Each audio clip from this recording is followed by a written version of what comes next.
இந்த பெரியோர்களே, தாய்மார்களே, ஒரு சரித்திர சாட்சியாக நம்முடைய கோயம்புத்தூரில் ஒரு அற்புதமான பொதுக்கூட்டத்தில் நாம் எல்லோரும் கூட பங்கேற்றுக் கொண்டிருக்கின்றோம். 5 ஆண்டு காலமாக தமிழகத்தில் நடந்து கொண்டிருக்கக்கூடிய ஒரு காட்டாட்சியை முடிவுக்கு கொண்டு வந்து கொண்டிருக்கின்றோம். 5 ஆண்டு காலமாக தமிழகத்தினுடைய தேர்தல் நாள் எப்பொழுது வரும் என்று காத்திருந்தோம். நம்முடைய பெண்களுக்கு, குழந்தைகளுக்கு எப்பொழுது விடுதலை கிடைக்கும் என்று காத்திருந்தோம். தமிழகத்தில் அதிகரித்திருக்கக்கூடிய கஞ்சா புழக்கத்திலிருந்து நம்முடைய மாணவ செல்வங்களை, இளைஞர்களை எப்படி மீட்டெடுப்பது என்று கவலையில் இருந்தோம். அந்த நாள் இப்பொழுது வந்துவிட்டது.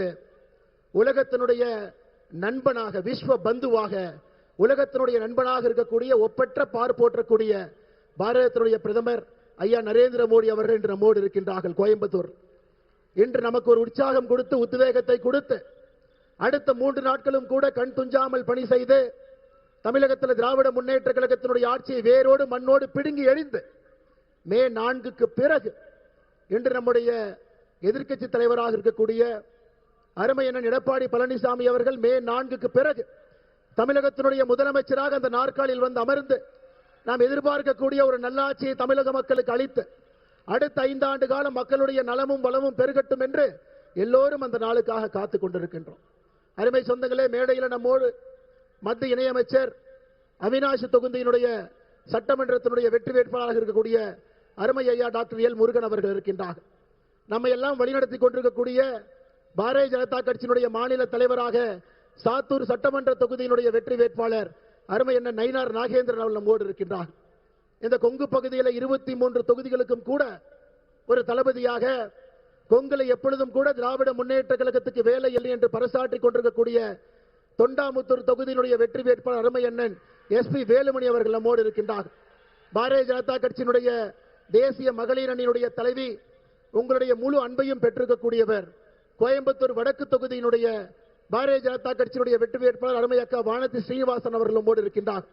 அருமை சொந்தங்களே, மேடையில் இந்த தலைவர்களோடு நம்முடைய கொங்கு மண்டலத்தில் 23 தொகுதியினுடைய வெற்றி வேட்பாளர்களும் கூட மேடையில் நம்முடைய பாரத பிரதமர் ஐயா நரேந்திர மோடி அவரோடு அமைந்திருக்கின்றார்.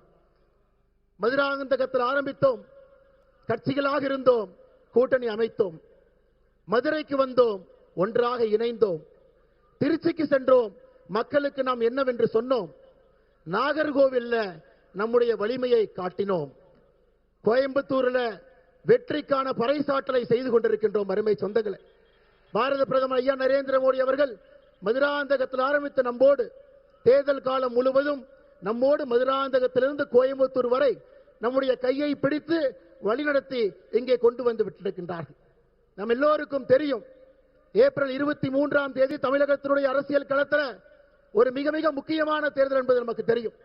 இந்த தேர்தல் என்பது ஒரு குடும்ப ஆட்சியை வீட்டுக்கு அனுப்புகின்றோம், சட்டம் ஒழுங்கை சரி செய்கிறோம், கஞ்சா புழக்க வழக்கத்தை கட்டுப்படுத்துறோம், தமிழகத்தில் ஏழை மக்களுக்கான ஒரு ஆட்சியை கொண்டு வருகின்றோம், broker, middleman, commission, corruption, collection இல்லாத ஒரு ஆட்சியை அடுத்த 5 ஆண்டு காலத்துக்கு நிறுவப் போகின்றோம்.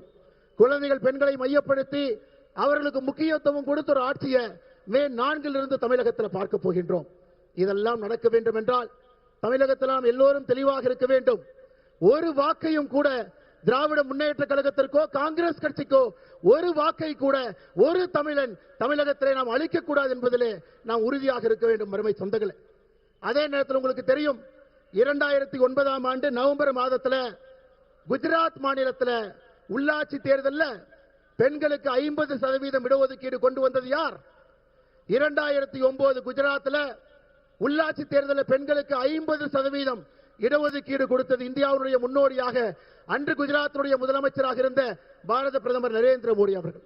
அருமை சொந்தங்களே, அதே போல 2016 பிப்ரவரி மாதம் தமிழகத்தில் உள்ளாட்சியில் பெண்களுக்கு 50% இடஒதுக்கீடு கொடுத்தது யார்?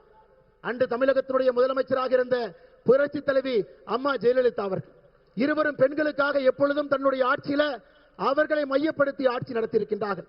அருமை சொந்தங்களே, நேற்று பாராளுமன்றத்தில் பாரத பிரதமர் ஐயா நரேந்திர மோடி அவர்கள் பெண்களுக்காக, தாய்மார்களுக்காக 2029 பாராளுமன்ற தேர்தலில் 33% இடஒதுக்கீடு கொண்டு வருவதற்காக கொண்டு வந்த மசோதாவை தோற்கடித்தது யார்? காங்கிரஸ் கட்சியும் திராவிட முன்னேற்ற கழகமும். அருமை சொந்தங்களே, தமிழின விரோதிகள் மட்டுமல்ல, இந்தியாவில் இருக்கக்கூடிய ஒரு பெண்களுக்கும் விரோதியாக ஒரு கட்சி இருக்குன்னா அது திராவிட முன்னேற்ற கழகம் காங்கிரஸ் கட்சியும். தமிழகத்தினுடைய எம்பி அதிகப்படுத்தி 39 இருந்து 59, தென்னிந்தியாவினுடைய எம்பி 129 இருந்து 195 விகிதாச்சார அடிப்படையில் யாருக்கும் எந்த குறையும் இல்லாம், எல்லா மாநிலத்திற்கும் 50% உயர்வு, யாருக்கும் எந்த பிரச்சனை இல்லை. அப்படி இருந்தும் திராவிட முன்னேற்ற கழகத்திற்கும் காங்கிரசுக்கும் பிரச்சனை.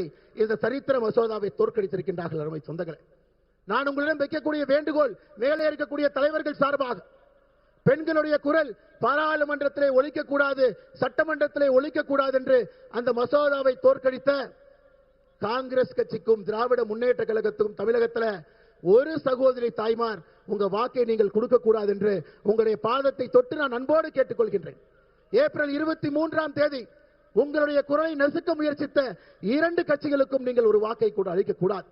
அருமை சொந்தங்களே, ஒரு போர்படை தளபதிகள் போல் நாம் அமர்ந்திருக்கின்றோம். அடுத்த 3 நாட்கள் நமக்கு முக்கியமான நாட்கள். களத்திலே நாம் இருக்க வேண்டும், கண் துஞ்சாமல் பணியாற்ற வேண்டும். ஒரு வாக்கையும் கூட இரட்டை இலைக்கு, நம்முடைய தாமரைக்கு, நம்முடைய குக்கர் சின்னத்திற்கு, நம்முடைய மாம்பழத்திற்கு, தேசிய ஜனநாயக கூட்டணி எல்லா தலைவர்களுக்கு, வேட்பாளர்களுக்கு அதை கொண்டு வந்து சேர்த்த வேண்டிய ஒரு பொறுப்பு, மிகப்பெரிய பொறுப்பு நம்முடைய கட்சி நமக்கு கொடுத்திருக்கின்றார். எப்படி எழுச்சியோடு நாம் இங்கே வந்திருக்கின்றோமோ இதே எழுச்சியோடு அடுத்த 3 நாட்களும் கூட நாம் பணி செய்து திராவிட முன்னேற்ற கழகம் தமிழகத்தினுடைய வரலாற்றில் இது எப்பொழுதும் ஆட்சிக்கு வர முடியாது என்கின்ற தீர்ப்பை ஏப்ரல் 23ஆம் தேதி அந்த தீர்ப்பை நீங்கள் அளிக்க வேண்டும் என்ற அன்போடு, பரிவோடு, பாசத்தோடு இந்த நேரத்தில் கேட்டுக்கொள்கின்றேன். அருமை சொந்தங்களே, இன்னைக்கு நம்முடைய பாரத பிரதமருக்கு ஒரு அற்புதமான வரவேற்பு கொடுப்பதற்காக உங்களிடம் ஒரு வேண்டுகோள் வைக்கின்றேன். உங்க கையில் இருக்கக்கூடிய தொலைபேசி எடுங்க, டார்ச் ஆன் பண்ணுங்க, அதை பிரதமருக்கு காட்டுங்க. தமிழகத்தினுடைய இருட்டாட்சியிலிருந்து வெளிச்சம் வேண்டும் என்று காட்டுங்கள். மக்கள் வெளிச்சத்தை நோக்கி செல்ல வேண்டும் என்று காட்டுங்கள். தமிழகத்தில் திராவிட முன்னேற்ற கழகத்தினுடைய இருட்டாட்சி முடிவுக்கு கொண்டு வர வேண்டும் என்று சொல்லுங்கள். ஏப்ரல் 23ஆம் தேதி தமிழகத்தில் எல்லோருக்கும் விடுதலை கிடைக்க வேண்டும் என்று சொல்லுங்கள். அருமை சொந்தங்களே, உங்கள் கையில் இருக்கக்கூடிய செல்போன் இருக்கக்கூடிய லைட்டை பாரத பிரதமர் நரேந்திர மோடி அவர்களுக்கு, நம்முடைய வாக்காளர் பெருமக்களுக்கு நீங்கள் காட்டி உங்களுடைய உற்சாகத்தை வெளிப்படுத்திக் கொண்டிருக்கின்றீர்கள்.